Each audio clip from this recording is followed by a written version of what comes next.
So, beauty lies in the eye of the beholder.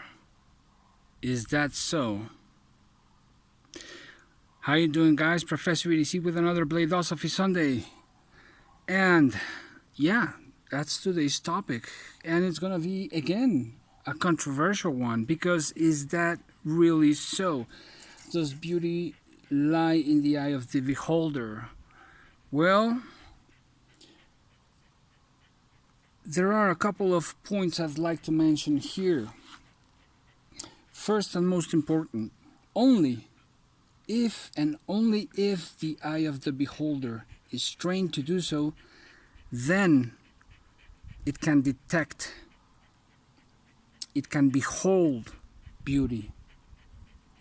Otherwise, it gets really complex. And this I've taken from different aspects of human life, and talking about the arts, talking about literature, talking about painting, and talking about music. So, when we've been trained, when someone has been trained to differentiate, to look for, to highlight something, right? Then it is when one can appreciate or detect those things. Like if a doctor has not been trained, or a person has not been trained to be a doctor, well, then yeah, any one of us can say, if we're sneezing and we have a bit of a runny nose, then we might say, oh yeah, it's a cold or it's the flu. But only a trained doctor, and sometimes even when there is training, things can get difficult, such as COVID, right?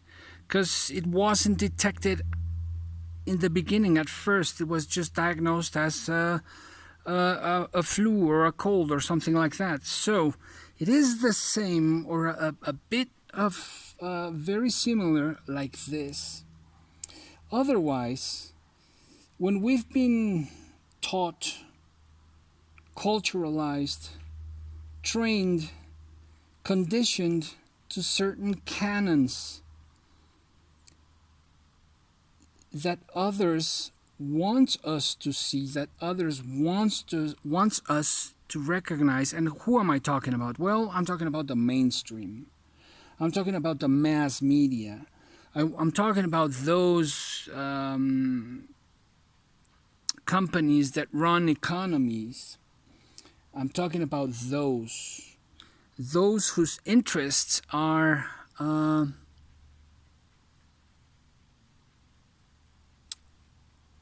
those whose interests are, and I'm also talking about politics, of course, who depend on our votes, those who depend on our money, those who depend on the hours we work. We so hardly work, and that very hard-earned money. I'm talking about those, and that depend on us, and that in order for them to, and by the way, this is just eye candy for you guys to enjoy, but those same companies, those same families, those same governments, I don't care what party it is, if it's left, right, center, really don't care. I think all of them are just the same. Sometimes one worse than the other. But the thing is, they need us to believe in something. They need us to want things. They need, like so, right? They need us to want things. They need us to spend our money, to sacrifice those hard-earned hours. for money and then go and spend our money in different things, in things we may not need at all. Or some things tools that we may need. Of course, how many tools do we need? But the thing is, when we talk about this, we're talking about very serious things, because there are people that are hired to manipulate the messages that we receive, the messages that our children receive in schools, the messages that we receive as a society.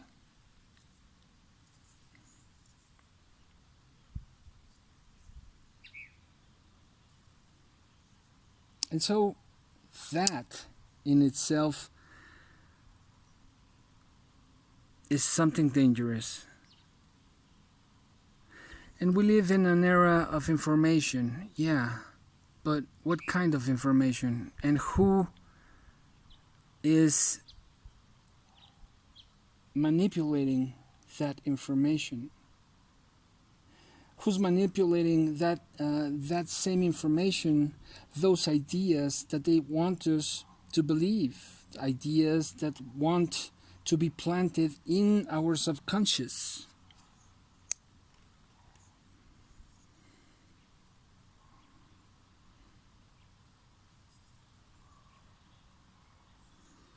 I don't know. Ideas of super steels, of super materials. I always question myself about that.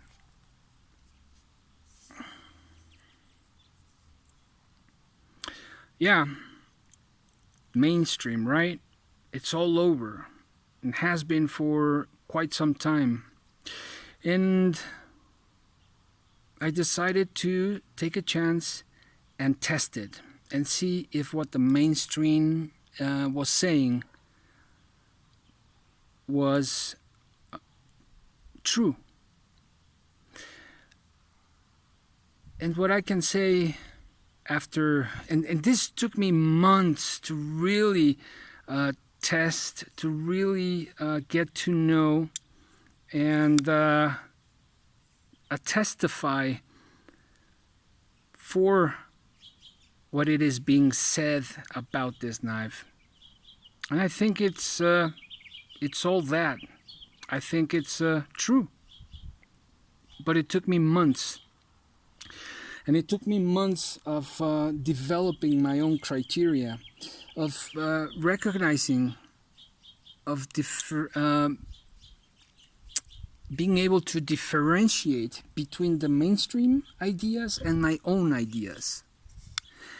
But not only ideas. To develop my own criteria, I had to be informed. I had to study, to keep on learning, to experiment, to think and observe, to arrive to my own conclusions. And what I can say in short about my own conclusions is that this is a great knife. And so are the knives that you see here. Now I've handled, I don't know, a few hundreds of knives, and what you see here is what is still in my collection, and what I appreciate because of different reasons that I've come to learn to appreciate. It's not only, it's not given, it's not given. And that's one of the problems we see today in many areas. In education, for example, you see this college graduates wanting to become consultants, company consultants, and they haven't even worked a single day, and they come out wanting to be consultants. You need at least 20 years of experience to be a consultant for a company, don't you? And that's just enervating for me. as a professor. You need to acquire experience, baggage, but you don't come out of college knowing everything.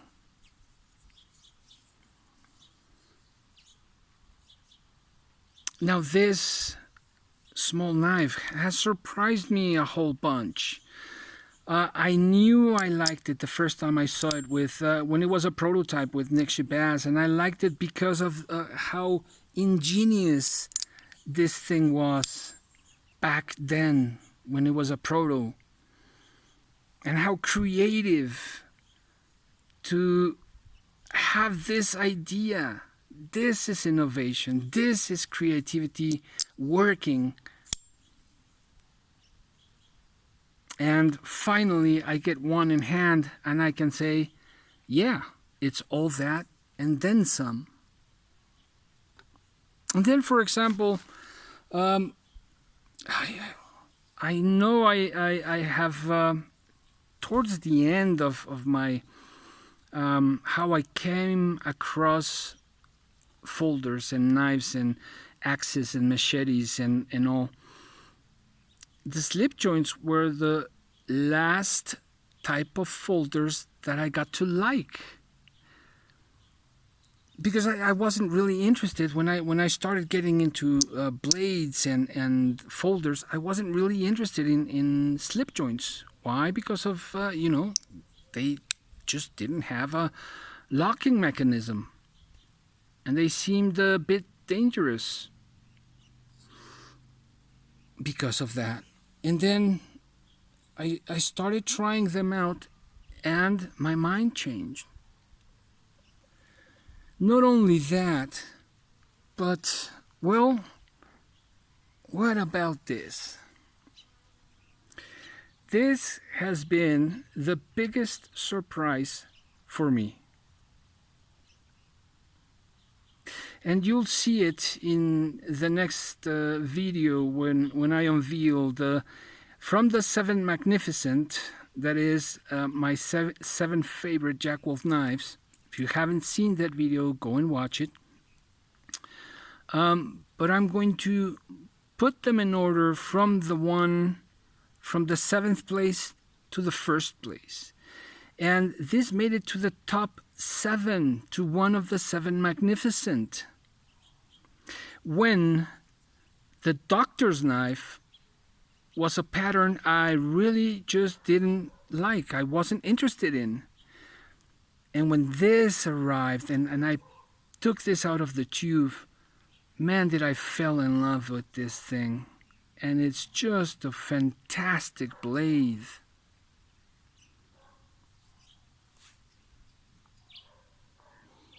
And I never thought of having such a small fixed blade, such a small knife.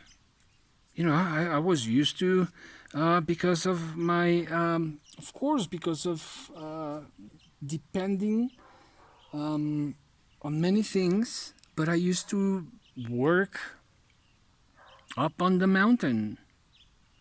And I used different type of tools, bigger tools, stronger tools.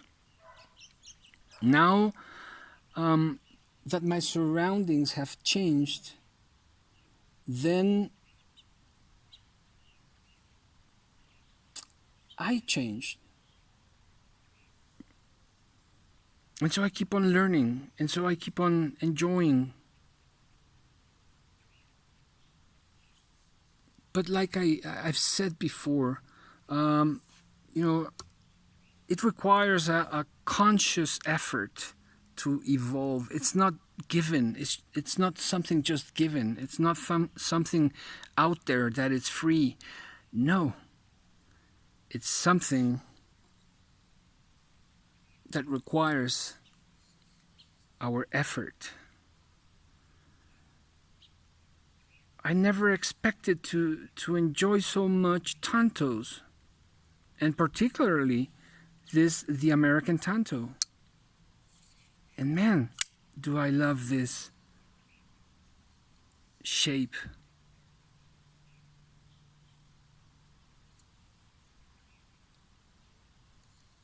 So, I've been correcting myself and surprising myself over and over and over. And I'm glad, because that just tells me that I keep on learning, that I keep on evolving, and hopefully improving. But it's not just that beauty lies in the eye of the beholder. You know, when it is said that we can put it in an example talking about the Native Americans or the Native Mexicans, when the British or the Spanish ships, the galleons, appeared in the horizon, they weren't able to recognize them because they had never seen something like that before, and so in a way they were kind of invisible, and so they had to experience what that was once they docked and they started to learn to recognize this massive floating ships that they knew that the British and the Spaniards came in those. And so, isn't that a pretty good example about beauty? Yeah, we may have some ideas, yeah, we may have some things, but are those ideas or those things our own? After a whole process, like I've mentioned, of developing our own criteria, of being informed, of studying, learning, experimenting, thinking, observing, arriving to our own conclusions, etc., putting to the test.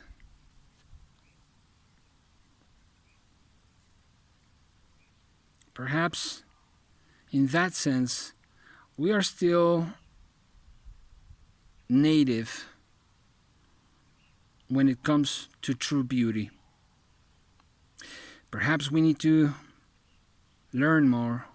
Perhaps we need to study more to be able to recognize it. What do you guys think? Hope you enjoyed it, and hope you have a wonderful week ahead. Professor EDC out.